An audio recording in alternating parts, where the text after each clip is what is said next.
All right, hello everybody. The time is 7 p.m. on October 24th. I'll call to order this meeting of the Bridgewater Town Council.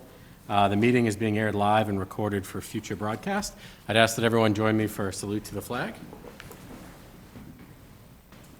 I pledge allegiance to the flag of the United States of America and to the republic for which it stands, one nation, under God, indivisible, with liberty and justice for all.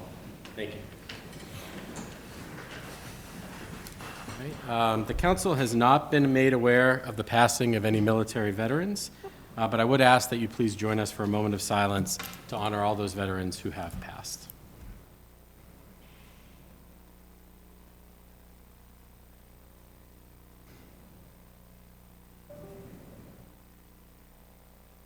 Thank you. All right, the first item of business is item A, the approval of the meeting minutes from October 10th, 2023. Motion to approve. We have a motion, a second. Any discussion? Seeing none, we can go to a voice vote. All those in favor of approving say aye. Aye. All those opposed say nay. Motion passes. The next item, item B, announcements from the president. Just one quick announcement. Some of you may have seen an email about cybersecurity training. Just a reminder to the council members, if you have not completed that, please try to do that by the end of this week. That is my only announcement.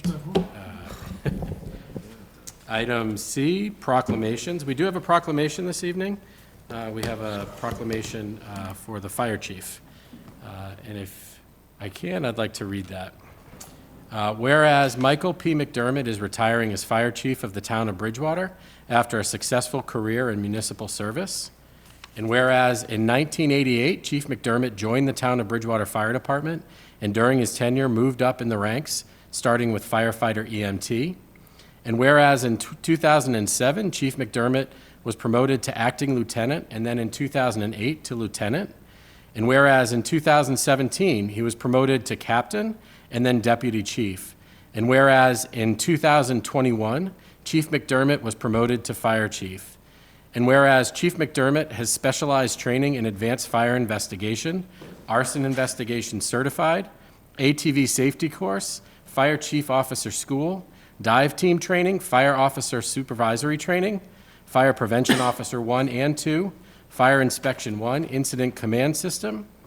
And whereas during his tenure, Chief McDermott also participated in many programs such as the annual bike safety program, the annual senior safety day, muscular dystrophy drive, Operation Lifesaver Instruction, Operation Santa, Bridgewater Youth Football Board of Directors and coach for over 10 years, delivery of Meals on Wheels for over 10 years, and whereas Chief McDermott has diligently worked to improve the quality of life for his fellow fire staff and residents, and whereas upon his retirement, Chief McDermott will be missed by his colleagues and the town of Bridgewater, but can now enjoy his retirement.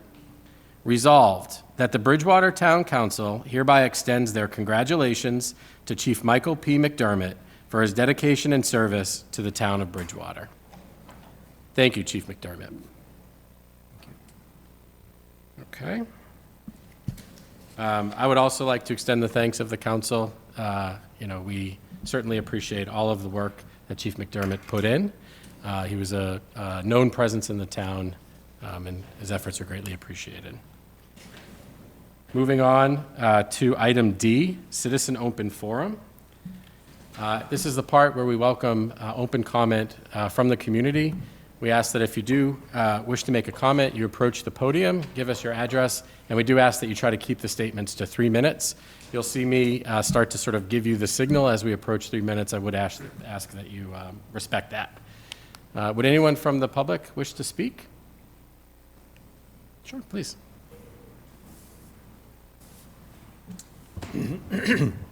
Excuse me. Good evening. Carlton Hunt, Austin Street, Chair of the Energy Committee. I'm here tonight to support Order FY 24-014. Knowledge of the submission was first learned from a communication with the Green Communities Regional Coordinator. When asked in July, the town manager indicated he did not know about the submission. He seemed surprised. His promise to send the grant scope hasn't happened. Therefore, I couldn't hold any meetings with the Energy Committee to discuss the grant. As your Energy Committee Chair, I spend hours maintaining the Green Communities Municipal Energy Initiative database for the town. It saddens me the Energy Committee had no input on this grant. As often happens, the committee with expertise and volunteer resources was ignored. If you care, we can engage in a conversation.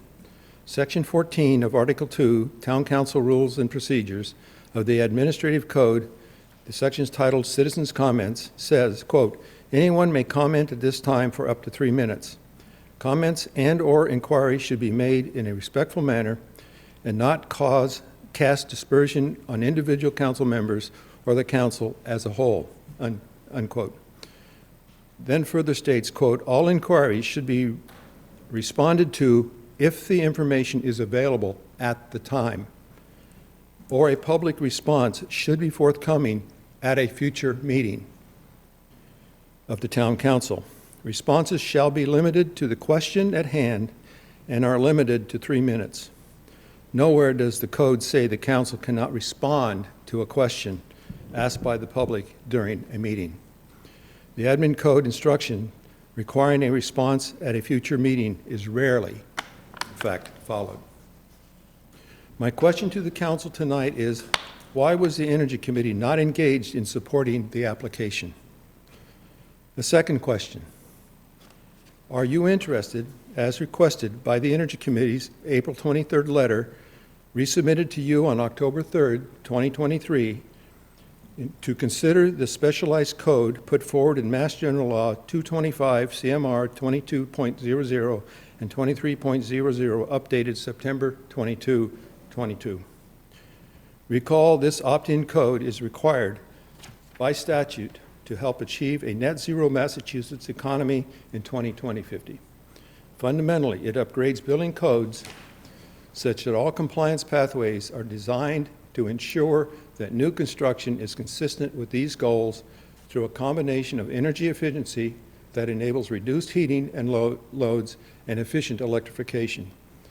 Use of fossil fuels such as gas and propane or biomass is permitted, but comes with additional requirements for on-site solar generation and pre-wiring for future electrification of any fossil fuel using equipment.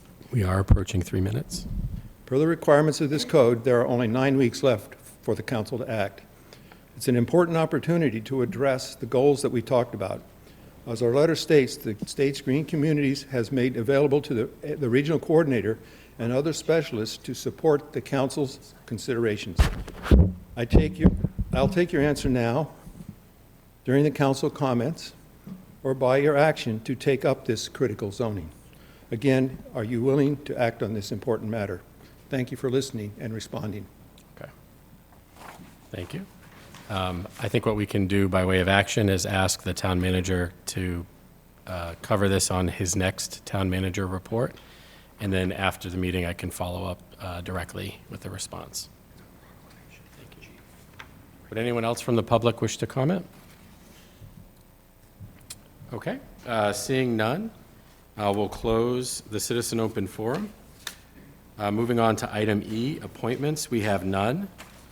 Item F, hearings, we have 2 this evening. The first one, I will open the public hearing. The time is 7:09 p.m. I'll open the hearing for order O FY24-010, loan authorization, water well number 5A replacement. As a reminder, Budget and Finance voted 3-0 to recommend at their 10/10/23 meeting. The Finance Committee voted 6-0 to recommend at their 10/2/23 meeting. This order has been advertised in the 10/13/23 edition of the Brockton Enterprise. We'll start by asking if there are any general questions from the public. Seeing none, we'll move on and ask, does anyone from the public wish to speak in favor? Seeing none, we'll move on. Does anyone from the public wish to speak in opposition? Seeing none, are there any questions from the town councilors on this? Okay, I do know we had discussion in prior meetings. I do not see any additional discussion. So in that case, the time is 7:10 PM. I will now close the hearing for Order O FY 24-010. And I would entertain a motion to approve. So moved. Second. We have a motion and a second. Any discussion? Seeing none, we can go ahead and move to a voice vote. All those in favor say aye. Aye. All those opposed say nay. The motion passes. We'll now move on to Agenda Item FB. I'll now open the public hearing for Order O FY 24-011, loan authorization water well number 9 replacement. The Budget and Finance voted 3-0 to recommend at their 10-10-23 meeting. Finance Committee voted 6-0 to recommend at their 10-2-23 meeting, and the order has been advertised in the 10-13-23 enterprise. At this point, I would ask if there are any general questions from the public. Seeing none, we can move on. Does anyone from the public wish to speak in favor? Seeing none, we'll move on. Does anyone from the public wish to speak in opposition? Seeing none, we'll move on. Are there any questions from the town councilors? Okay, seeing none, I'll move ahead. The time is 7:11. I will now close the hearing for Order O FY 24-011. And I would entertain a motion to approve. So moved. Second. We have a motion and a second. Any discussion? We can move to a voice vote. All those in favor say aye. Aye. All those opposed say nay. The motion passes. That completes item F on the agenda. We'll move forward to item G, license transactions. We do have one license transaction tonight. We have petition P 2024-002, the granting of an on-premise restaurant all-alcoholic beverages license. We will now open the public hearing for petition P 2024-002, and the time is 7:12 PM. If the petitioner is present, would like to make a brief presentation, we would welcome you to approach. Not necessary, but if you'd like to. Hi, my name's Christine Babardi. I'm the president of Casa Agave. It's going to be a Mexican-themed restaurant. We're also part owners in the building itself, so we have a vested interest in this. My son and daughter are going to be working with us in the restaurant. They both have restaurant experience. They're young adults, so they're, we're going to try to, differentiate ourselves from the previous establishment that was there. We're going to be very vigilant with, IDs and training our employees. But first and foremost, it's a restaurant. It's not going to be a bar room or college hangout. I know that's, a lot of people have questions about that. We've got a great chef that's coming on board from Boston. He has a sous chef coming, so we're looking forward to it. Great, thanks. Thank you very much. We have a little bit of feedback. It's over there. Might try to fix the feedback before we move ahead with the discussion.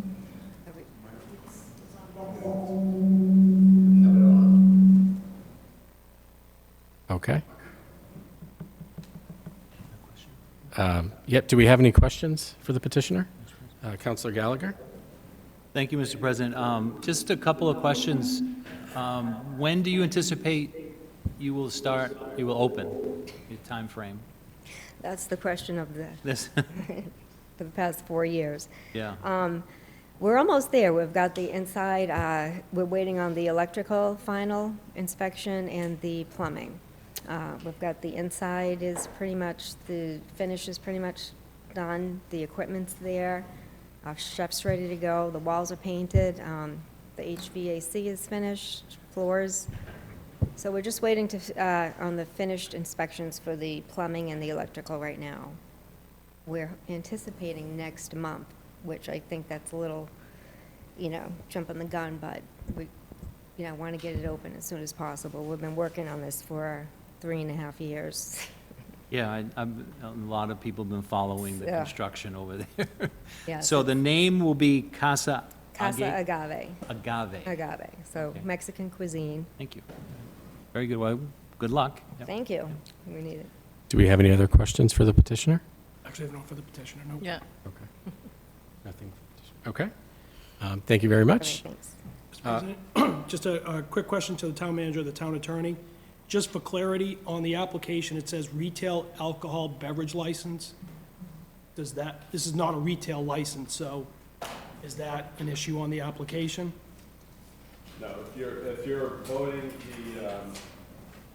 the petition as all alcohol beverage license, on premises, restaurant, all alcohol, yes, Okay. that was the intent. Okay, And that's what's in the petition. okay, thank you. Counselor Robinson? I just have a technical question about the petition. The first word is casa is spelled wrong, Case, yeah. so do we need to amend that? I think we can correct that as the Scrivener's error. Yeah. Thank you. All right, moving ahead with the public hearing, are there any general questions from the public? Seeing none, does anyone from the public wish to speak in favor? Seeing none, does anyone from the public wish to speak in opposition? Seeing none, are there any additional questions from the town councilors? Okay, seeing none. The time is 7:17. We can now officially close the hearing for petition P 2024-002. I would entertain a motion to approve. So moved. Second. We have a motion and a second. Any additional discussion? Seeing none, we can move to a voice vote. All those in favor say aye. Aye. All those opposed say nay. Passes. Congratulations. Good luck. All right, moving on to item H, presentations. We do have one presentation this evening. It's the fire station presentation update. True. So, Mr. President, while Brian and Joe and Connor are setting up, I'll just introduce them. Brian Humes was engaged early on in the fire station process to do a feasibility study and completed that study quite successfully. It identified the proposed location of the fire station and some of the square footages, rough square footages required to maintain and keep our equipment. So since then, Brian has designed a full-service fire station, fire headquarters, and so what I've asked him to do tonight is just walk you through the planning process and what we have for a fire station, what we have planned for a fire station, and give you sort of a broad outline of where we've come, how we've got there. So that is. With that, I'll turn it over to Brian until he wants to know how to. Well, I'm Get going on. to share my screen. And maybe just a quick logistics question. Do you want us to hold questions until the end of the presentation, or are you looking for an interactive discussion? I think it would be, thank you. I think it would be helpful if I can just run through some slides at first, and then we'll be available to answer any and all questions. Great, we'll hold questions until the end.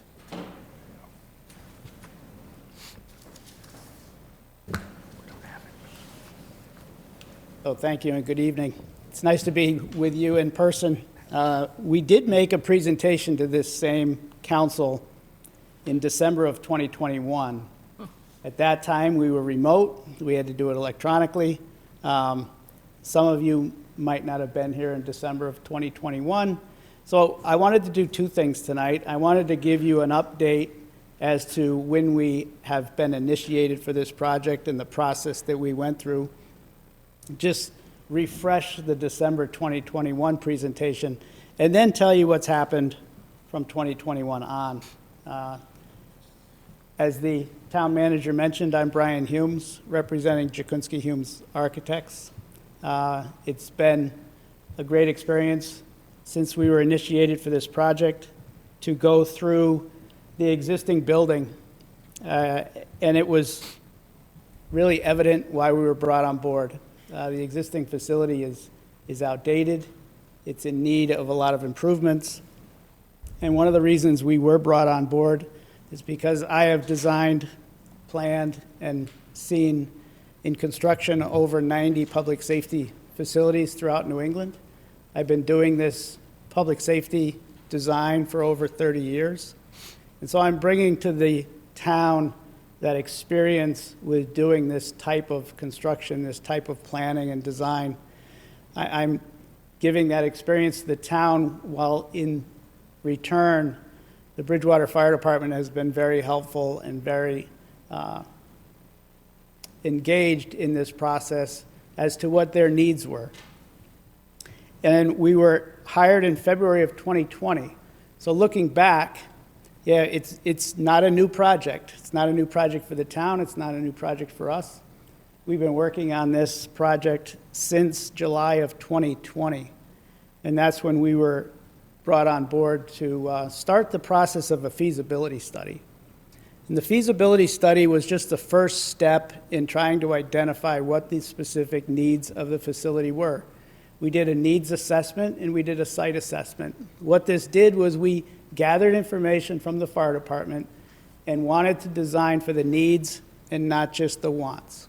We wanted to boil this down to what's needed. It's a purpose-built and purpose-designed facility. So with that, we wanted to know specifically not just the general description of the room, but all the particulars of each space. They were identified in a very detailed needs assessment. We then applied that needs assessment to 3 sites throughout town.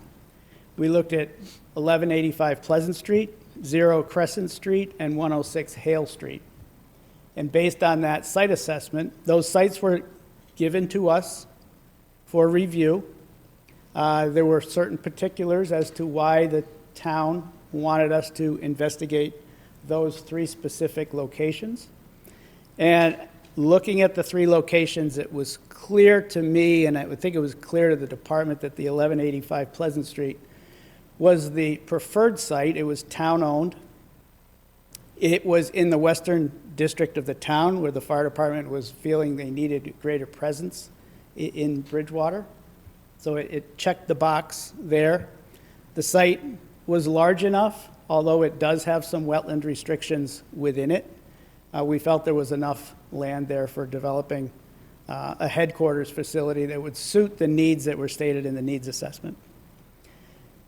Based on that selection from 3 to the 1 selected Pleasant Street site, we then engaged in site planning, floor plans, exterior elevations, and renderings.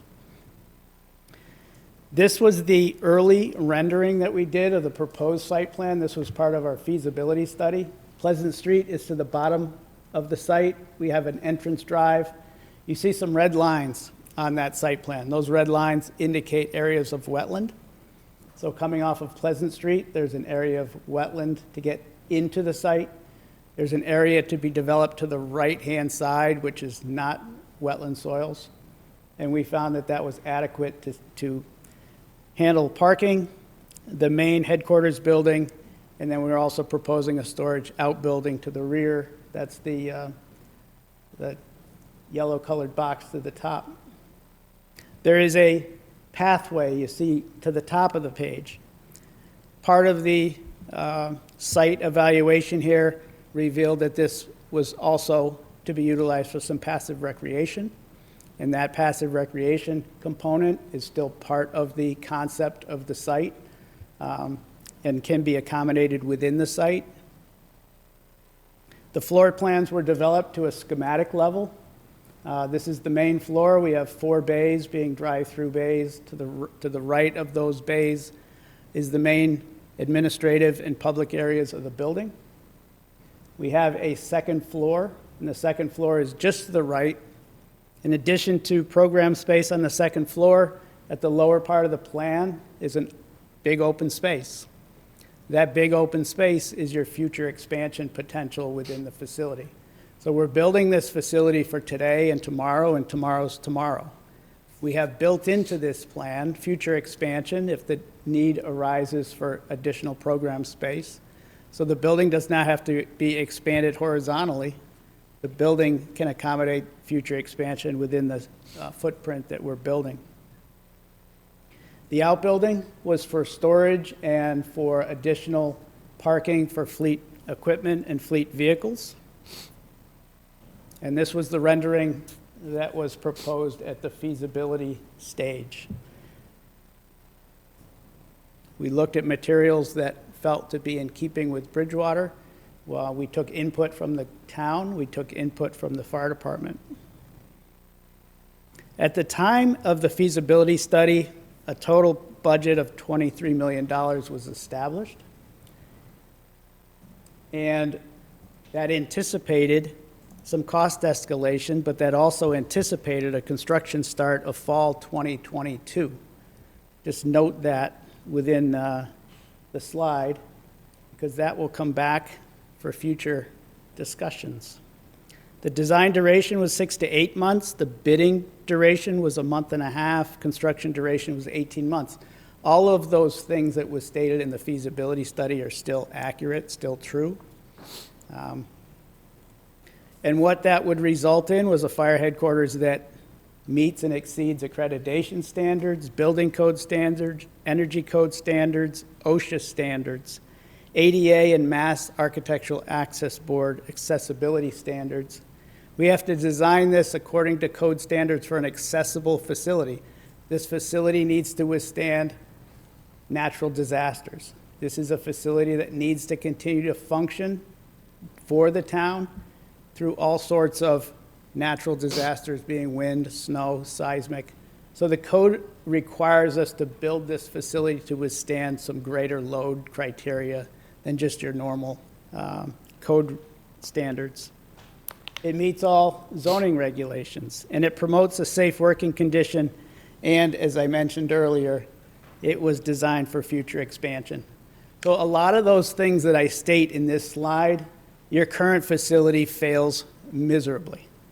And that's one of the reasons why we are looking to undertake this project for the town, because a lot of those codes and standards are not being met in your current facility. In addition to NFPA standards, that's not even mentioned here, which is very deficient in your current facility. So in December 2021, this was the last slide that I had shown you. In 2021, the current project status was only schematic design, and we still required a lot of things to do to get this to a point where we could get it prepared for bidding. And all of those things are now in my update. So since 2021, we have been busy, along with the owner's project manager that's here with me. The project was funded through the voters. The town did engage the OPM services. They engaged the design team. We further had to define the wetlands and the conditions of the wetlands to further develop the site. We did meet with the Energy Committee, and we had good conversations to make this building not only functional and operational, but very energy efficient. And I think that would have payback for the committee, for the town, for many years to come. We did have initial discussions with the Conservation Commission and the Planning Board. The OPM did perform several professional cost estimates along the way of project development, and they undertook a pre-qualification process where we had to pre-qualify potential and interested bidders. And that list has been narrowed down to over 100 bidders that are now on a list of pre-qualified contractors that meet the criteria, financial-based, experience-based, DCAM certified bidders that are interested in bidding your project. And we prepared all the documents for a competitive bidding process. We are bidding this through Mass General Law, Chapter 149 process, so we will be taking bids for both filed subbidders and general bidders. This is just a snapshot of what the site plan looks like now that we are going out to bid. It looks extremely similar to the one that you saw in 2021.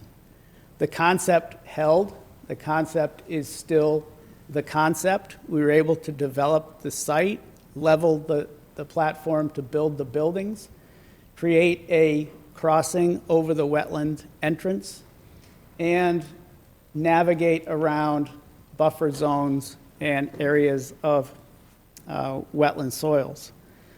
So what we had anticipated actually came true. If you look at the site plan, it's a whole lot harder to read. It's not intended for you to read this, but in concept, it's the same building that we proposed back in 2021. It just has a lot more information on it. You still have the 4 drive-through bays. You still have the public and administrative on the right. We do have a training tower, which is incorporated in the lower left for purposes of fire training. Exterior elevations, while they're not as glamorous as the rendering, they're there for bidding purposes, and it looks very, very similar to what you had seen in the earlier rendering. So the concept is still the concept. The building is still the building. With the time that we've had, we've developed 159 drawings to describe all the aspects of the construction for potential bidders. We have 2 volumes of technical specifications and boilerplate. Volume 1 is 854 pages long. Volume 2 is another 842 pages long. The more information we could put out there, we feel the better the bids are going to be at bid time. But we still understand that contractors want more and more and more information. So we're available throughout the bid to answer questions along with the OPM to answer questions. The current project status is this project is currently out for competitive bidding. The drawings were dated October 11th. It went out for public invitation for bid. The filed subbids are due November 8th. The general trade bids are due on November 21st, so right before Thanksgiving. That's the current dates that we have for bidding. Those bid dates may change if bidders need more time, but those are the dates we've established to date. Also, the project status is we as a design team need to still apply for and seek our local approvals. Planning, conservation. That's not forgotten in the process, but we wanted to also take advantage of what we saw as a very robust and active bidding period right now that doesn't push this project into holiday bidding, where contractors may not be really focused on putting together the right number for you over holiday seasons. So we did this deliberately, not to shirk our responsibilities, but we do have to seek local approvals and then engage the local committees to get those approvals. And the contractors have to hold their bids for up to 60 days. So if the schedule holds of November 21st, the town would have 60 days to act on any bids that are received. So as still required, yes, local approvals, review and acceptance of bids. Once they're received, the town would then offer a notice of intent and a contract signing would be established. And we are still anticipating an 18-month construction duration to get the project completed to substantial completion, which means that's ready for your occupancy. That's a quick summary of the process. There's been tens of thousands of decisions that have been made throughout this whole ordeal. Again, I want to thank the fire department for their involvement in that process. They have always been there.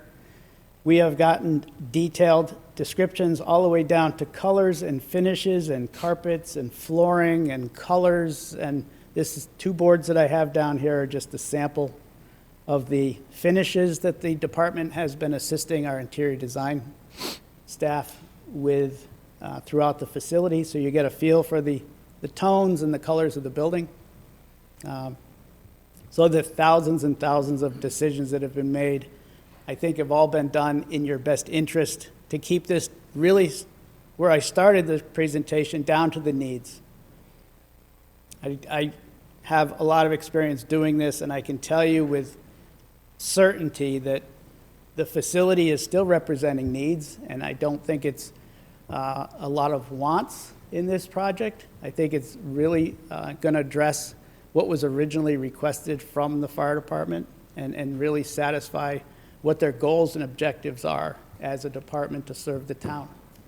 So now I can open it up, and you have questions either for the architect, for the OPM, and we'll be happy to handle anything that you have. Or, Joe, I don't know if you had to say anything No, else. just, we've had the pleasure of being involved with the Mitchell School. We were the OPM on that project too, and that was a very successful project. We're actually excited to be part of the Bridgewater Fire Department. I locally grew up in Rainham, so I attended Bridgewater Rainham, so it means a lot to me to be involved with both projects. It's been an exciting project through the process. The fire department, I can't tell you how engaged they were. Much needed facility. It's sad to hear the chief's retiring, but I'm sure that good hands are going to be following his retirement.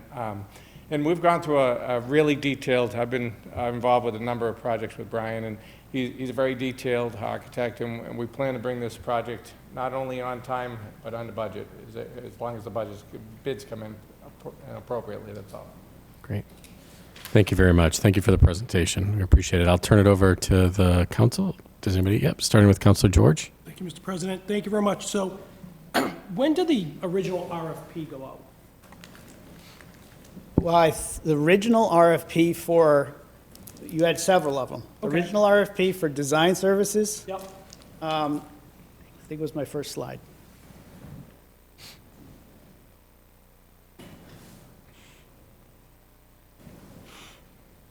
February of 2020, there was a request for qualifications Okay. in February of 2020. And that was a request for qualifications for a fire station feasibility study and design services for the town of Bridgewater. Okay. And then you're looking at a November 21st deadline, roughly, for November 2023. November 21st, 2023. Yes. Correct. Right. So you were alluding to maybe elongating it. I would say from my perspective, it's been out there long enough. I think the last report we had, there was a robust amount of bidders coming in. We waited a long time. Some of it's been out of our control. But I think at this particular point, unless I would say you could guarantee us a better return on that time, we need to get this thing going. And I would hope that at the 21st, we would be moving forward to pick our bidders and get them going. Because I think we've waited long enough, and that's just my personal opinion. Great. Thank you, Councilor George. I think Councilor Robinson and then Councilor McKinney. First, thank you for the presentation. I know this community is really excited about this project, so I wish you all the best through it. I have two questions. It's actually not for this group, but probably for Mr. Dutton and Attorney Rollins. My first question is, are we incurring fines for not being compliant in our current building? Okay, No. we've been able to grandfather issues. So when you have a building that met code back in 1973, 4, in that neighborhood, just because the code changes doesn't mean that you become non-compliant. So if we were to put a certain threshold amount of effort into the existing fire station, then yes, we would be required to meet code.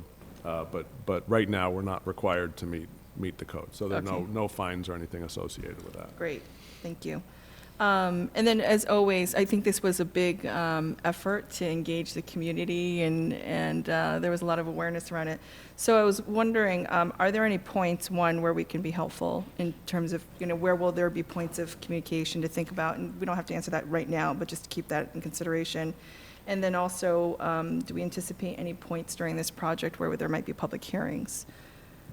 I'm just curious. I'm not sure how this process works. I think at this point, so we've had a pretty robust planning process, as Brian's pointed out, that's included comments from the fire department. It's included comments from fire station building committee, And then we went to the voters. And once the voters vote to in this case, debt exclude the funding, appropriate the funding, well, you appropriate the funding, but then the town votes to debt exclude it.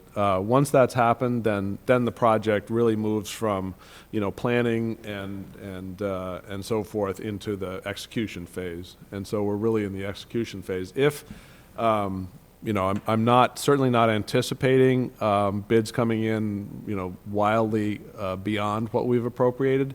But if they did, then we would have to retrench and make decisions about how to move forward. And that would involve the council, finance committee and so forth, so. Gotcha. We're not, so my hope is we don't involve the Right. council.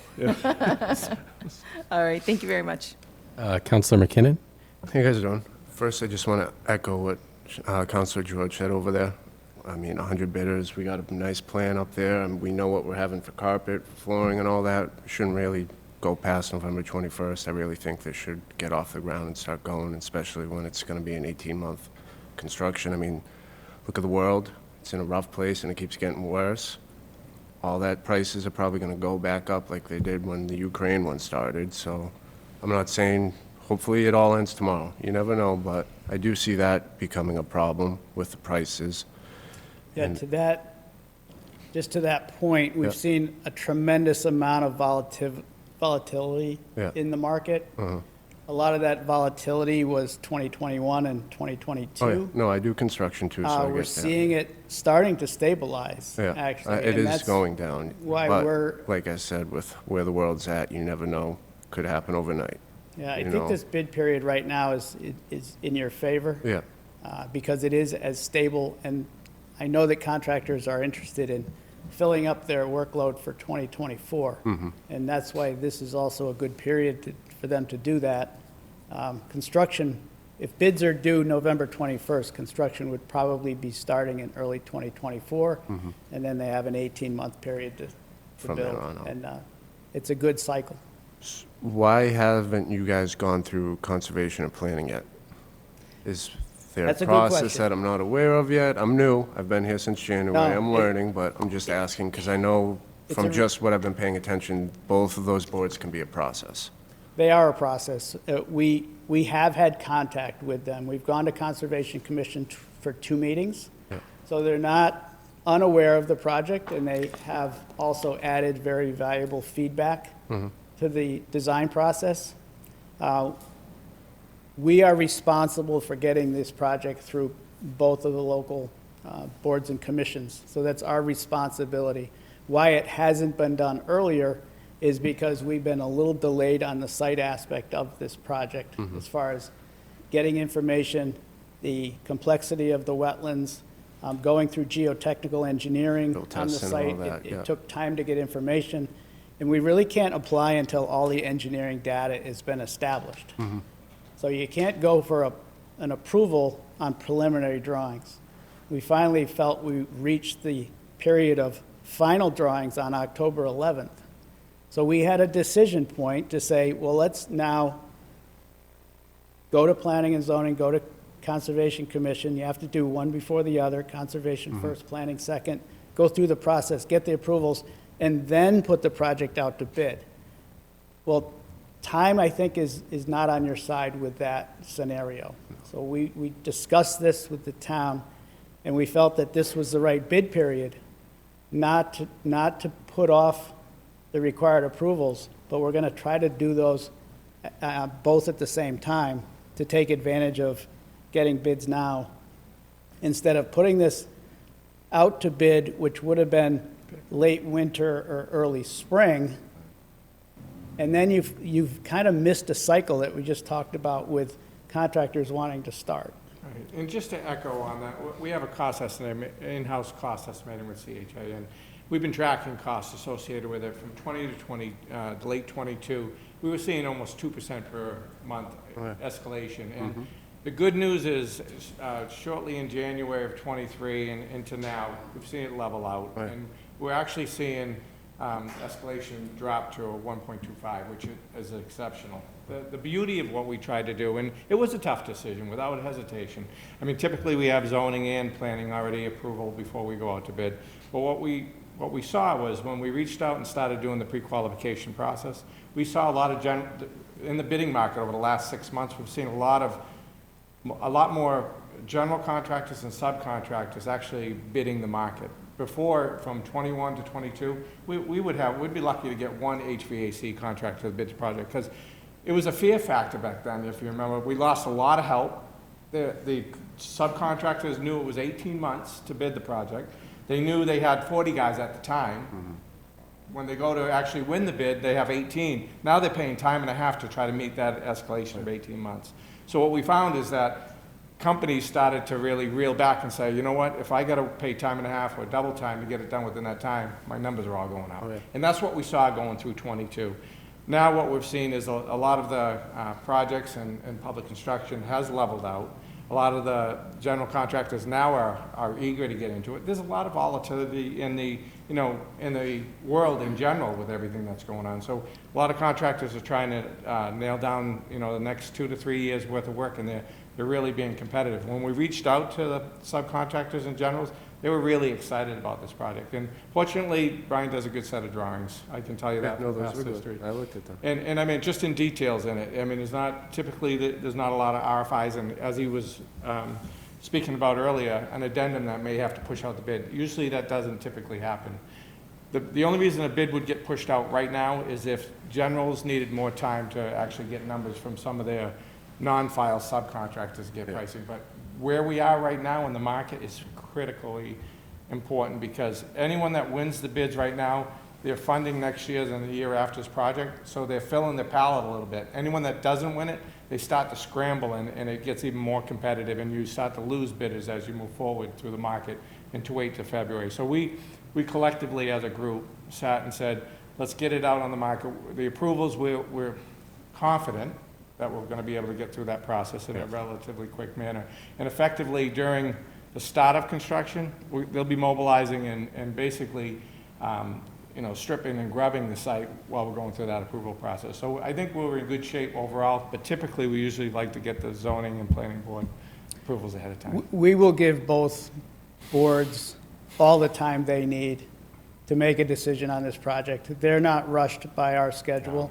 We will give them every courtesy to make every comment and get every question they have answered.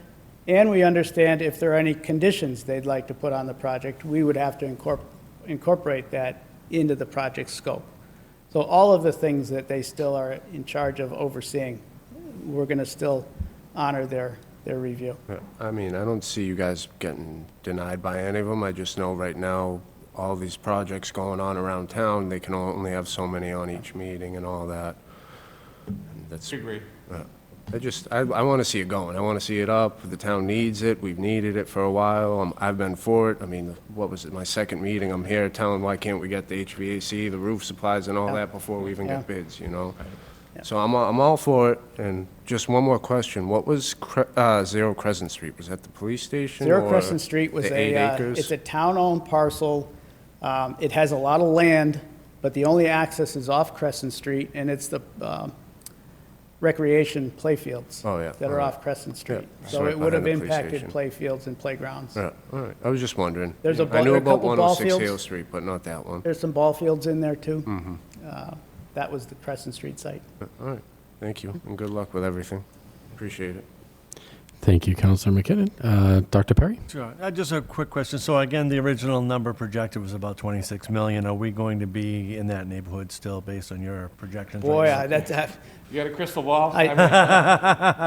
So all I can say is, the market's going to give us that answer. Yeah. We've been doing cost estimates. The OPM has been doing them along the way. We are projecting this to be over the hard costs that were projected originally, but the market's going to be able to tell us how close we are to the target. When I first was here in 2021 presenting it, the construction start at that time was fall of '22.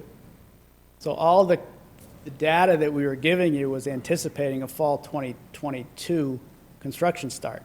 This will be a spring 2024 construction start. So, time has a way of impacting costs, so we'll see. Yeah, there's 4 trades that actually worry us the most, obviously, electrical, HVAC, fire protection, and plumbing.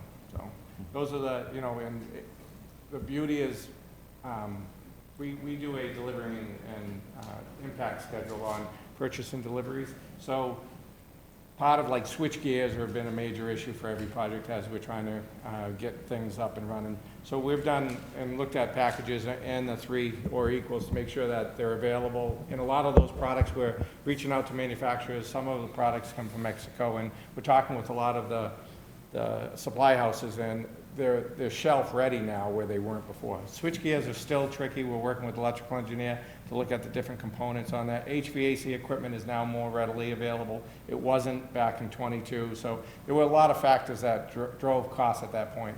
We're hoping things start to settle out. Fire protection still and missed metals tend to be all over the place right now. So if we get enough bidders, we get more competitive bidders. Sure. I always say I'm the most nervous guy in the room on bid date. Yeah. I'm just, Yeah, next to me, I get a sick stomach. yeah. Sure. Appreciate it, guys. Thank you. Great Thank you. presentation. All right, thank you, Dr. Perry. Counselor Gallagher? Thank you, Mr. President. No, you answered my questions, your concerns, did we appropriate enough money for the bids to come in target? So we really won't know that for a while. I think I'll be back to answer that sometime in the future. We hope so, but Favorably. we need to get this done regardless, so we'll have to, deal with whatever the consequences are when that happens. But thank you for the presentation tonight. Well, I can reiterate that it really hasn't undergone scope creep. That's the process that when you start with something and it just grows and grows and grows. This hasn't grown. It's been developed from its base concept. So the market's going to tell you what that base concept is going to cost you on November 21st. And the good news of what we're doing and working closely with Mr. Dutton is just identifying alternates, basically. And if the bids, do come in favorable, we add the alternate in, and we're just identifying those items so that, we can strategy-wise make sure that we can accommodate the entire program as we move forward. Yep, Counselor Lindy? Excellent presentation, thank you. I'm wondering if I could get a copy of it? Sure. Okay. Yes, I can make And that also, I think this is more for the town manager, but I know we don't have to follow, now we have to follow current code, but we're grandfathered in. Does this have any effect ultimately when we build the station on fire, like insurance rates for homeowners and everything? Actually, that is a great question, and my understanding is it has a favorable impact on homeowners when you build a new station or you provide additional fire services. But I would defer to Joe on that one. He probably knows more than I do. Yeah, and I can tell you, a lot factors into that, but strategically, response time actually affects a lot of that, and I think, there was a lot of thought in with Brian's team in the fire department, that best location, the proximity of that. There's a couple of bubbles that they circle for responses, and I think it's favorable in the entire town of Bridgewater, so. You're seeing some large commercial developments, residential developments on the western side, and that was one of the reasons why this headquarters shifted to the west a little bit, and it was because of those ratings. Thank you. Any additional questions? All right, I just have 2 quick ones. I think you covered the rest of them. The first is, in the drawing, there's a part of the building that's reserved for expansion. And just 2 questions on that. One, is that a finished part of the building where we could use it for meetings and that sort of thing versus unfinished? And then the second thing is, through the planning process, do you have a sense of when that expansion might need to happen? Is it 10 years down the line we think we might need to use it, or is it 3 years? We have designed the facility for 20-year growth, and that means conceivably you would be in the building for 20 years without seeing the need for expansion. So Great. this is long-term expansion needs of the department. Great. And is that finished space or unfinished space? Unfinished space. Okay. And then, None of these finishes that you see here will be in that space. okay, so it's It's raw space. raw space. Okay. Okay, Yeah, any How many future square foot- development would need future build-out of that space. okay. How many square feet is it? Of unfinished space. Ooh, I don't have We that can, number. we can off. follow up on that one. I'd just I be can curious to follow know. up with that. And the other part of it is that I've done 19 fire stations throughout the Commonwealth, and what a lot of towns fail to do is look at how, emergency responders has transformed in their responsibilities. I mean, we went through a pandemic that, who would have thought, and the whole policy and procedures have changed around that. Even, attending, emergency responses where there's overdoses, that's changed their department needs. So having built in that flexibility and having that foresight, it actually makes Bridgewater one step ahead of most fire departments, because they build for the next 50 years, most towns, but by the time they get into the facility, they're already too big for that particular facility. And Brian tried to look at, the best interests of the town of Bridgewater as we move forward. Yeah, and it makes sense. I like the fact that we can pivot based on the services that we provide. I was just trying to get a sense of how quickly that pivot needs to happen.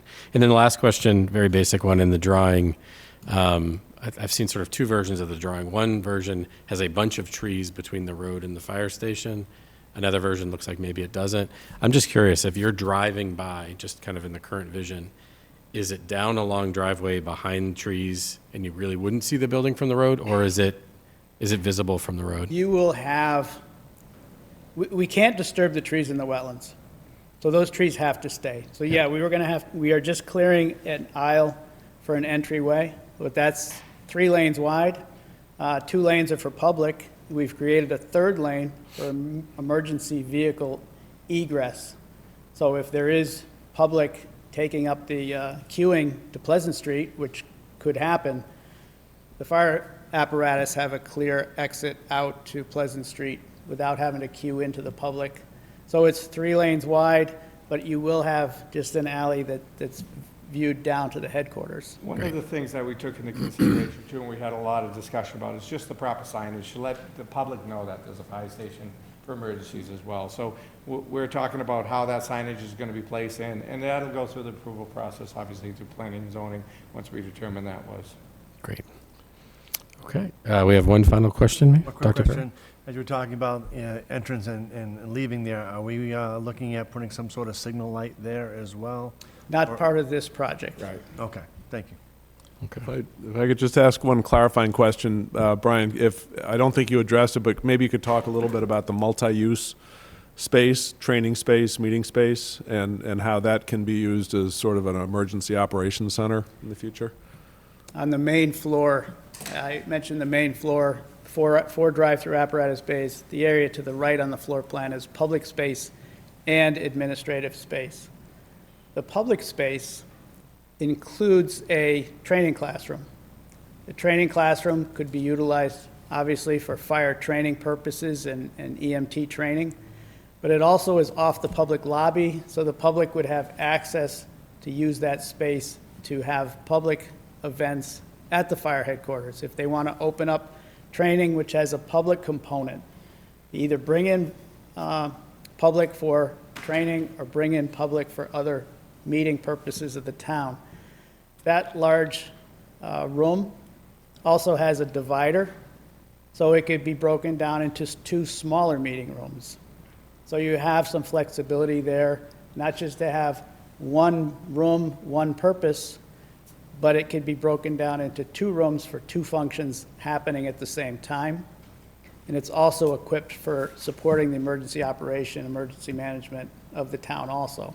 So it does have radio communications, it does have telephone data, and the power is supported both with a UPS for backup and an emergency generator for backup. So you do have those systems in place, because as I said, this is, according to the building codes and requirements within the state, this is an essential facility. What you have, according to the code, is fire stations, police stations, hospitals. These are all labeled as essential facilities. So we are building this building with impact-rated glazing in all your windows. Normal building would not require that. This building needs to withstand those forces. So it has to be done. It's a code requirement. These are the needs of modern-day fire facilities. So those are all built in, which impacts cost of construction, obviously, but it's not something we have the luxury or liberty of saying we're going to remove from the scope. So that's why it serves well to be an emergency operations center, to have access for public to utilize and gain services of the fire department. And gains flexibility, that's what it came down to with that space, so. Great. Great. I think that's it. Thank you very much for the presentation. As others have mentioned, we're excited to see it move forward. If we can support that progress or acceleration in any way, let us know. We'll keep an eye on it as it progresses. Thank you. Thank you. Thank you. Thank you. Okay, moving on to item I, the town manager's report. We have one update this evening on the High Street Bridge closure. Thank you, Mr. President. I have, the good news is I have very little additional to report on the High Street bridge closure. The bridge, for those that have seen it, has a deck now, and we are still shooting for a mid-November reopening date. We have not heard from the contractor anything to the contrary. The only other piece of information is that we are probably going to execute a change order which will allow us to move one of the newly placed poles and widen the entrance to the Highway Roadways Department. So really that's all I have for High Street bridge closure, but happy to answer any questions about that. Do we have any questions from the council? Okay, seeing none. Thank you for the update. And as we mentioned in the next update, if we could get an update on the electrical or the utility. Item J, discussions. Councilor George will lead us in a discussion on proposed town manager review timeline. Thank you very much, Mr. President. So the review committee had a meeting, and the meeting was specifically around the timing of the delivery of the town manager's annual review. To give you just a reminder of the last thing that I spoke about, the timing of the prior reviews were kind of built into the current, the former contract timing. So Councilor Robinson and I had a discussion in regards to putting it in front of the council for a proposal to basically change. We don't have it in our admin code, other than we have to deliver it, but I think it's proper within our context to kind of agree on this, that the proposal would be that the review would go out to the councilors, the review form, on January 30th of each year. It would be due back from the councilors on February 28th. And then the review would be delivered by the council president to the town manager on March 31st.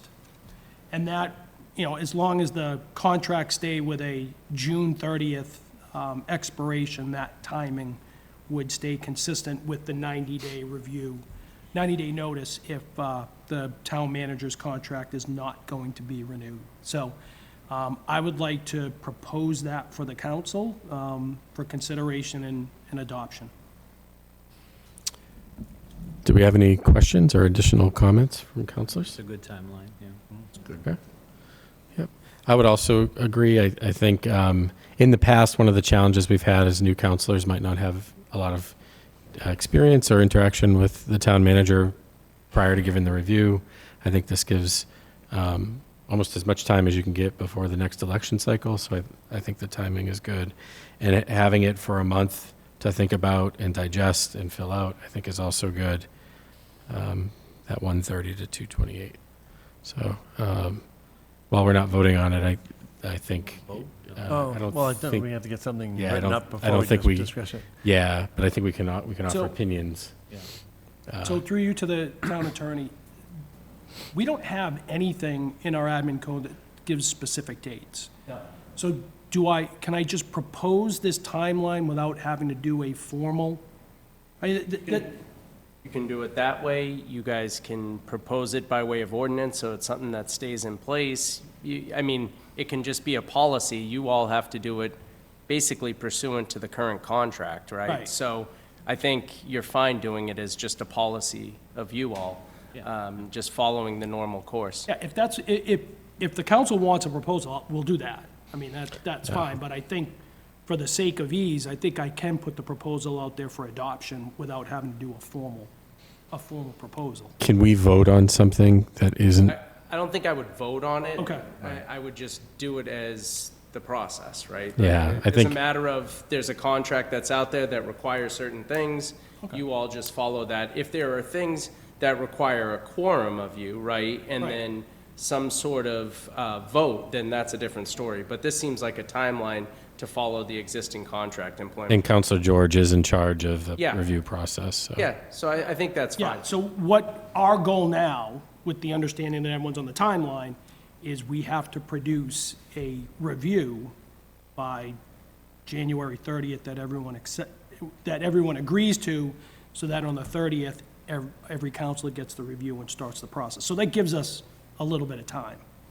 I mean, that'll be coming up in front of all of you, and we can land on it, but there are a bunch of different moving parts to it, and we'll do the best we can to get something that is very workable. I think, Dr. Perry? Yeah, no problem. So the only question I had is, so what is our timeline now of establishing the goals for the town manager? We were talking about beginning of fiscal year on some discussions before. Is this what we're looking at? So that would be, on my understanding, that would be strategic planning. Yeah. We're only responsible for delivering the review.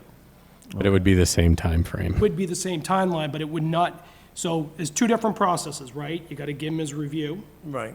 and then after the review is completed, then you gotta give him his goals and, I should say, the town manager, goals and objectives. Right. So you're gonna have us just working on the review.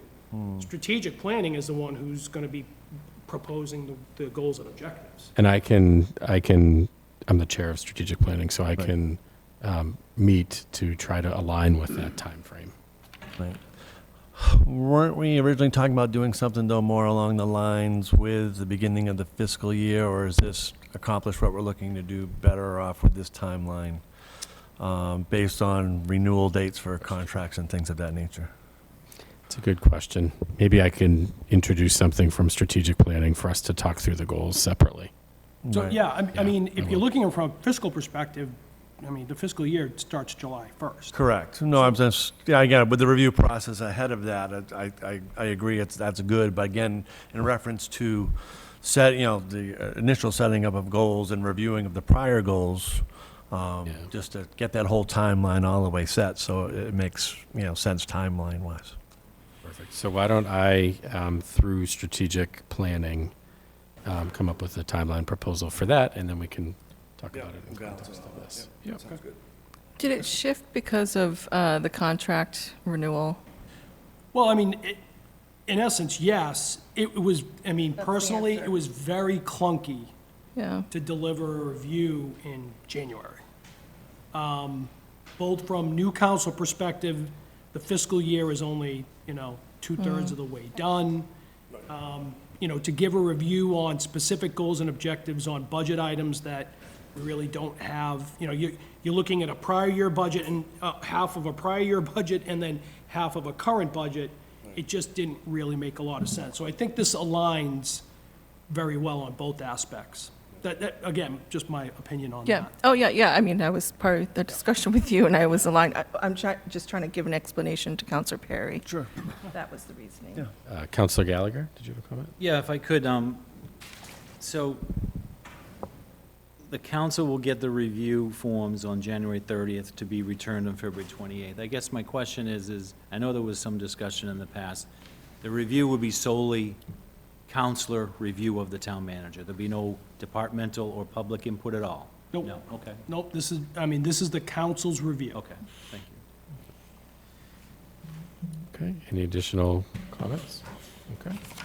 I would maybe say indirectly, as counselors, we can connect with, I think we probably should connect with the public to help influence our own review. yeah. So that's how that's Let me covered. clarify my statement. We're ultimately responsible for doing the review, but I would take input from anybody involved that's going to help me with my review.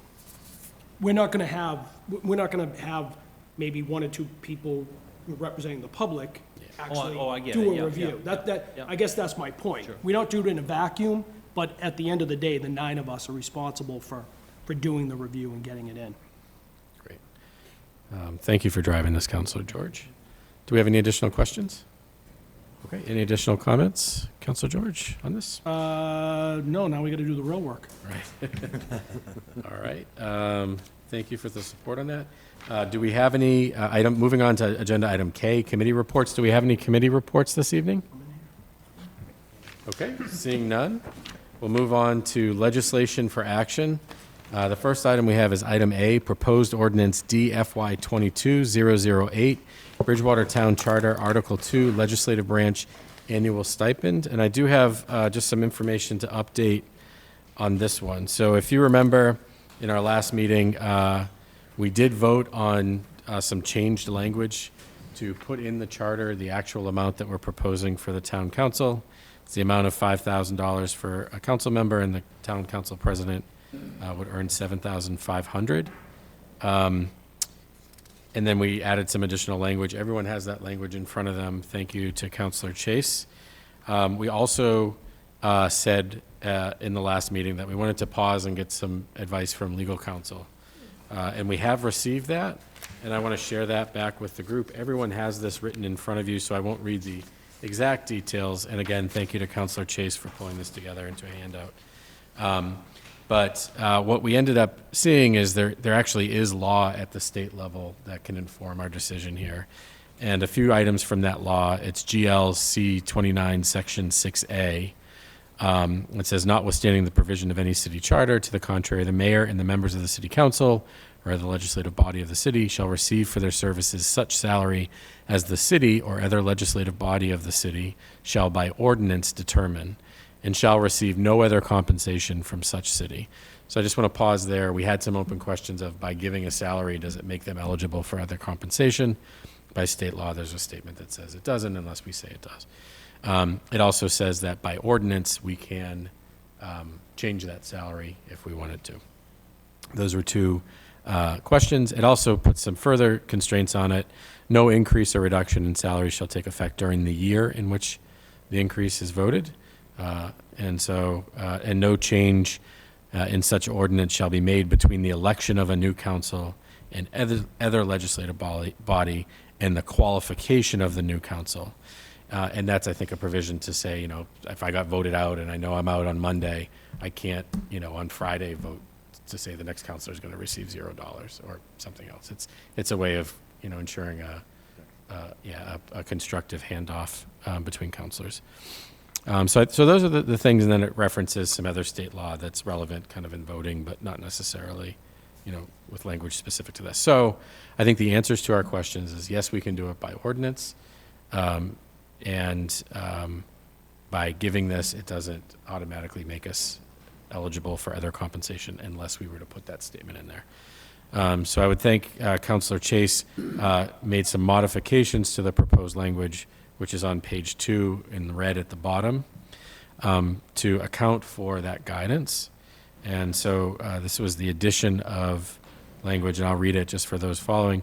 Any modification of the stipend amount set forth herein may be adopted by ordinance, duly adopted by the town council, provided, however, that no increase or reduction in such stipend shall take effect during the year in which the increase or reduction is voted, and no change in such ordinance shall be made between the election of a new council and the qualification of the new council.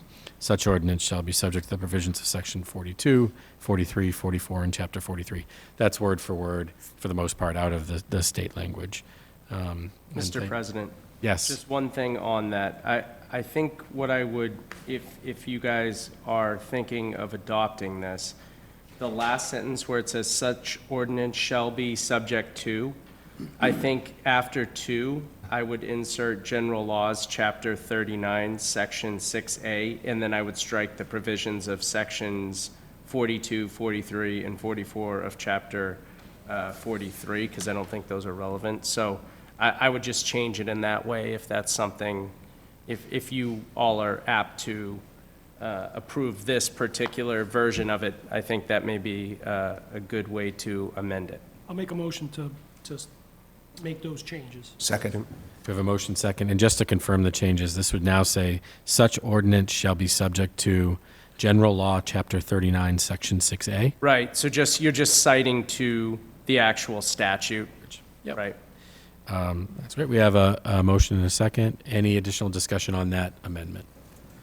Okay, we can take a voice vote on that amendment. All those in favor say aye. Aye. All those opposed say nay. The motion passes. So then we do have in front of us the amended language, and I would maybe entertain a motion to send to advertising. So moved. Second. We have a motion and a second. Do we have any additional discussion on this? Okay. Seeing none, we have a motion to send to advertising and a second on that motion, and we would send the language as amended. We can use a voice vote. All those in favor say aye. Aye. All those opposed say nay. The motion passes. And again, thank you to Councilor Chase for coordinating this. Appreciate it. Okay, the next item we have under legislation for action is Order O FY 24-012, General Fund Free Cash Allocation, Budget and Finance Meeting on 10/24, voted, Yes, we voted tonight to recommend. voted 3-0 to recommend. The Finance Committee voted 6-0 to recommend at their 10/16 meeting.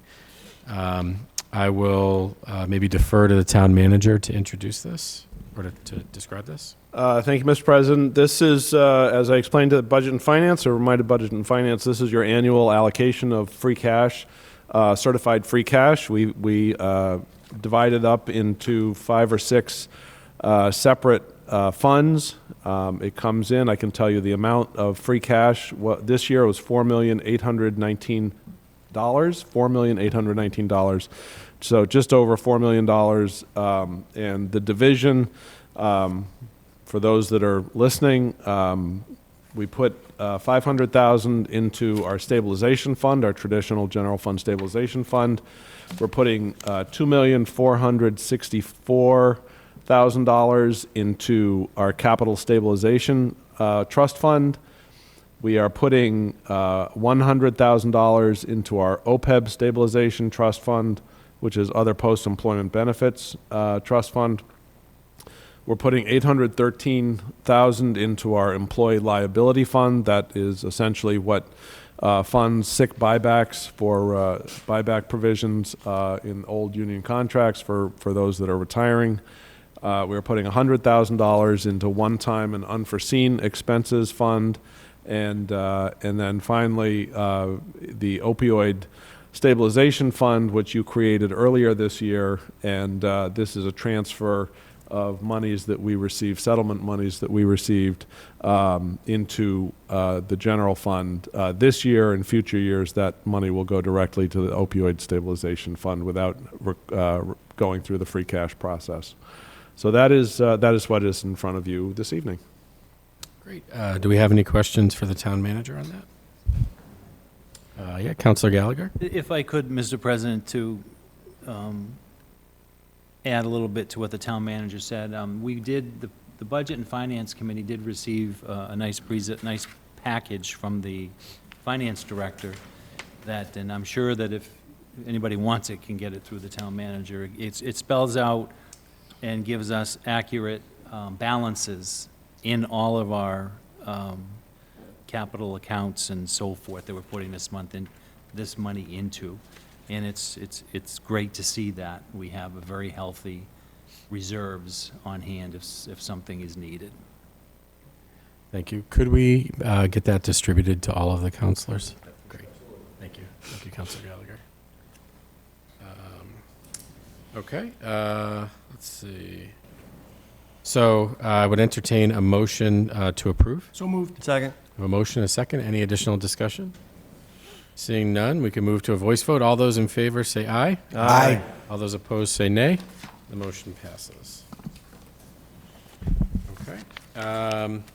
Moving on to item M, old business, we have none. Item N, new business.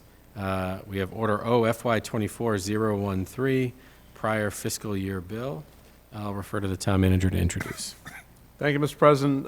Very rarely do we have a prior fiscal year bill because we are very conscious of notifying our vendors that we need their invoices prior to the change in fiscal year.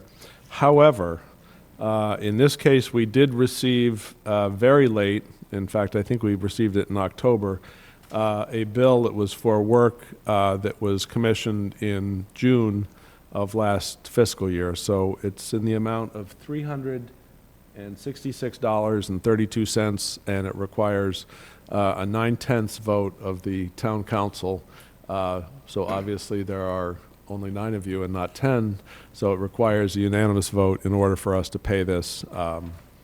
And I would recommend sending it to Budget and Finance and Finance Committee. Okay, do we have any questions for the town manager? We do. Mr. President, Yeah, through you Councilor to the town manager. What happens if we don't pay it?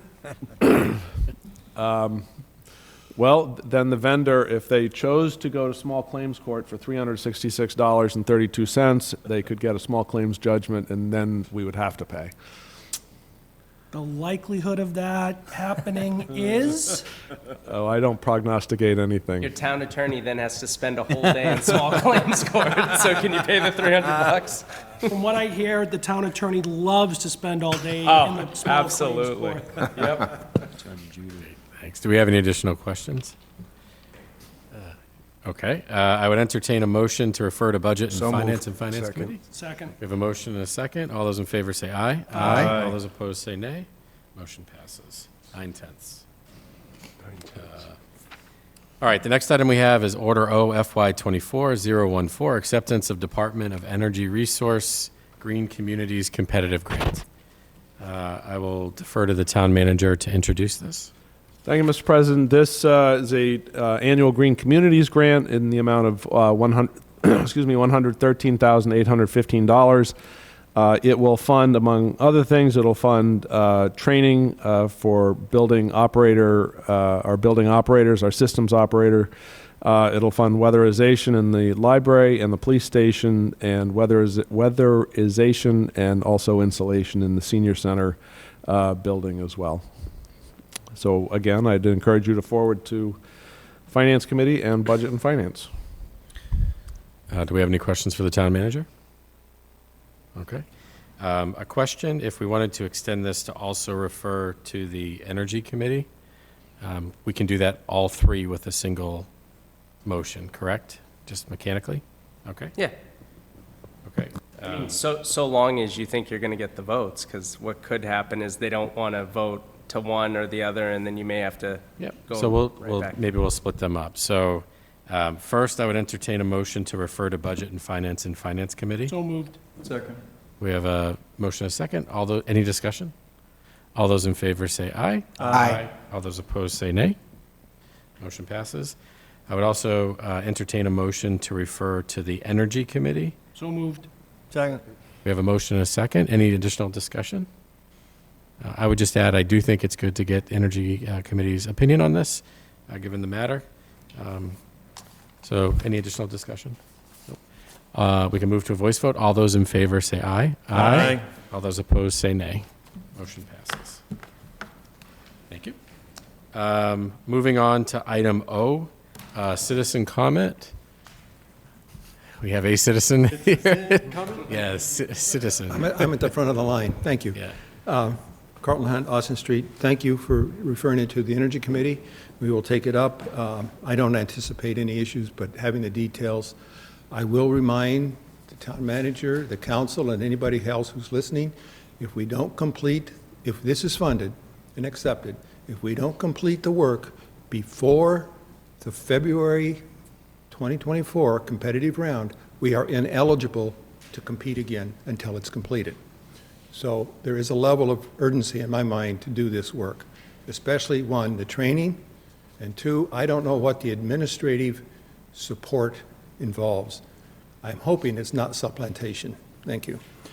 Two, the fire station, I had the privilege of sitting in on their last fire station building committee. It's phenomenal what they've done. They've taken and looked at how you heat the bay. Think about a big bay with doors that open wide. They've done a lot of work to minimize the energy expenditure and maximize the dealing. to include the way the doors open. They've made the building alternative energy ready, solar ready. They've increased the weight carrying capacity of the roofs. They've done a lot of really good stuff. There's a lot of details that have done very well. So I'm thanking them very much. As to the review of the town manager, it's not clear to me whether or not the review will include a 360. Staff that report to him, 2 boards, committees, and commissions who work with him, and 3 other elected officials. I think that's a complete review, and I'm just going to ask you to please consider that. Thank you very much. Thank you. Okay, seeing no one else from the public, we can close item O and move on to councilor comments. We'll start with, I'm following the order on my sheet, Councilor McKinnon. Thank you. So just 3 things real quick. I want to congratulate my friend over in West Bridgewater, Mike Perez. He just won on Selectmen by 5 votes, which is pretty cool. If my friend showed up, I might have beat you by the 17 votes you beat me by, you know? But that's a different story. Second off, people behind the cameras up there, BTV, they need some volunteers. If you have children in high school or in college, they can get credits for volunteering through them. I've been doing it for the last 2-3 weeks. I've done the football games, volleyball, it's fun. You get fed. Jeff and the team are great people. Then third off, I'm going to talk about Cash here. Cash Strong. I've been wearing the shirt the past few times. I mean, we all drive around. It's pretty crazy seeing all the signs everywhere, all the town property. This neighbor has one, this one does. Skip one, 3 more, you know. It's good to see the town come together for the Silva family. I mean, they're one of the biggest families in town. They've been here forever. You might not be considered a townie if you don't know a Silva, you know. But besides that, there's been a lot going on. Crispies did a fundraiser for them, which was really good. I mean, they bought 45 shirts for all the workers, and I think they might be selling some there. Emma's has something in plan, but we're waiting on someone who might have 1 championship ring, 2 championship ring, or 3 championship rings. Who knows? I mean, that's every sport, so who knows what I'm talking about. But hopefully there'll be a good event at Ron Emma's with a little celebrity appearance. But the one event that is coming up is at the Veterans Club. I got to look at my phone so I don't say anything wrong. It's November 17th from 7 p.m. to 11 p.m. There's food, a DJ, a cash bar, raffles, 50/50, and a silent auction. Tickets are $25 now. If you email bookie, BOOKIE 0301 or Kim Silva, KIMSILVA @comcast.net for tickets, pre-ordering tickets. If not, they're $30 at the door, and that's at the Veterans Club at 85 Cottage Street on November 17th. And that's really about it for me. Thank you. Great. Thank you, Councilor McKinnon. Next, we have Councilor George. Oh, thank you. So I know it was brought up earlier in regards to public comment, and I know that, you know, our town attorney, in a way rightfully so, I don't know if I'd agree 100%, in regards to interaction with questions and things of that nature. I think personally, for me, if any, and I tried to convey this when I was council president, any committee that wants to come in front of us should feel empowered to ask to be in front of us during our discussion period. That gives not only the public advance notice that they'll be here for a discussion, but I also think it gives us a little bit of time to be able to maybe look up exactly what's going to be discussed. I'm not very good at answering a lot of questions that come up on the spot. I may not know the answer, and I may not be 100% accurate, and I think the last thing any of us wants to do is kind of fire off a response to find out later that it wasn't accurate. Not to say that anyone is doing it on purpose. So it's a little bit of time. It's not a lot of time, but, you know, I think if we have any committees out there that, you know, want to get in front of us to talk about something, I would like to see them approach the council president, be put on an agenda, give us an idea of what's being discussed, give us the opportunity to do a little bit of preparation, and then have a full discussion. I think it would benefit us, I think it would benefit the committee, I think it would benefit the public. So that would be my only input for tonight. Thank you. Thank you, Counselor George. Counselor Gallagher? Thank you, Mr. President. First of all, I want to congratulate Mike McDermott on his retirement on the fire department. I have known him since I started getting involved with the town back in 1995, and he had already been on the force for 7 years at that time, so I've known him for most of his career on the fire department. I've seen him climb through the ranks and end his career as chief. So I wish him well in his retirement. Also congratulate John Slats in becoming the acting fire chief. I think that decision was a very good decision. Again, he has been on the fire department pretty much as long as I have been involved in town government here. So it's great to see a promotion from within and one of our own becoming acting fire chief, and see where it goes next year. As far as the citizens' comments and interaction with the council, I don't think that there's anyone on the council that does not want to engage a citizen or whatever in any certain topic or anything. I think if we were to start to do that at a council meeting, I think all of us will have an opinion and we go back and forth and we'd be here for hours. It's hard to do that back and forth at citizens' comments. But I do think that citizens' comments are certainly needed and certainly welcomed. It's good for us to take in that feedback and then, get back to that individual later on if we can. Having said that, I'm certainly open myself up to engaging the public as many times as I can. And I will, once again, this Saturday, if you want to come to Bridgewater Bagel and Coffee, I'll be sitting there having a coffee with the counselor, with whoever wants to show up. I'll be happy to talk to them about anything that's going on in the town regarding the vision to reality, regarding free cash, regarding running for office next spring, or whatever they want to talk about. I'll be there if you care to join me. And also, I want to, hopefully everyone will have a safe Halloween next Tuesday night. Thank you. Thank you very much. Counselor Chase? Thank you, Mr. President. I would just remind everyone that Veterans Day is fast approaching, and I think all the council members were recently reminded of some of our recurring commemorations that take place this month, and one of which, of course, being the Tri-Town Veterans Day Parade. I'm sure that a good many of us on the council will be present for that event. And I'd also just point out that the Senior Center annually has hosted a terrific event for Veterans Day, one that I would urge you to become familiar with if you haven't already experienced it, but it's a very, very popular event. I've attended it for a couple of years now, and it's something that you should simply make known your intention to appear in advance to the staff of the Senior Center, but it's very well attended and a very popular event, and I commend them for their ability to host that event each year. And that is all. Great. Thank you, Counselor Chase. Counselor Murphy? Nothing tonight, Mr. President. Thank you. Great. Thank you. Dr. Perry? Thank you. I too want to echo the sentiments that Councilor Gallagher mentioned. I certainly want to congratulate Chief McDermott on a long and fruitful career.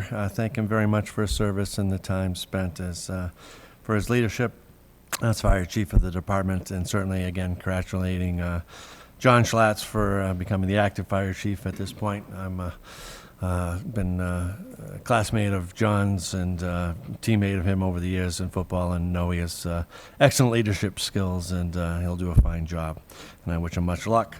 And just to echo what Councilor Chase said, I believe this year's event is in East Bridgewater. So just keep an eye out for that. And then finally, just want to mention to the public that the Lions Club will be having a fundraising Halloween dance this Friday coming up at 7 o'clock at the Vets Club. Tickets are still available, so if anyone wants to participate and have a good time, there'll be a costume contest, so prizes will be given, and all the proceeds go to Lions Club charities. So if you can make it, come on down this Friday, 7 o'clock at the Vets Club. That's all I got. Thank you, Mr. President. Thank you, Dr. Perry. Councilor Lindy? Thank you, Mr. President. I just want to thank two of my fellow councilors for their work on different things. Fred Chase on the ordinance dealing with the council stipends, and Councilor George on the town manager review. I think that's a great time frame that's been put forward. I would like to ask, if possible, if we have presentations that get presented, like the one that was presented tonight, which was presented in December when I wasn't on the council, if we could have access to those in advance, unless there's something controversial or confidential in it. A couple of events coming up. The town clerk is doing a basically kind of run for office educational thing on November 4th from, I think it's 10 to 12, to encourage people to run for office. I think that's a great effort.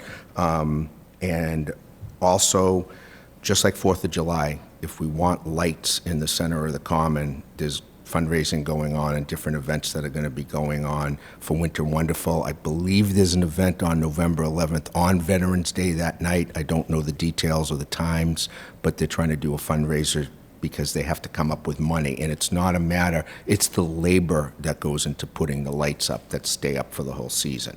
So if the money isn't received, there are no lights.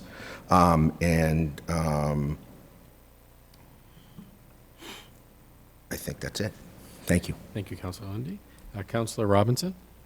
Thank you. I'm going to echo just briefly, too, congratulating Chief McDermott on retiring for acting chief. I'm probably going to butcher the last name, Schlotz.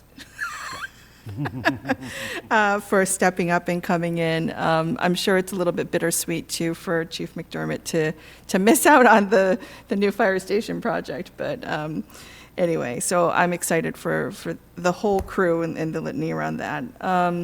And then thank you for mentioning the Veterans Day Parade. That will be a great thing coming up.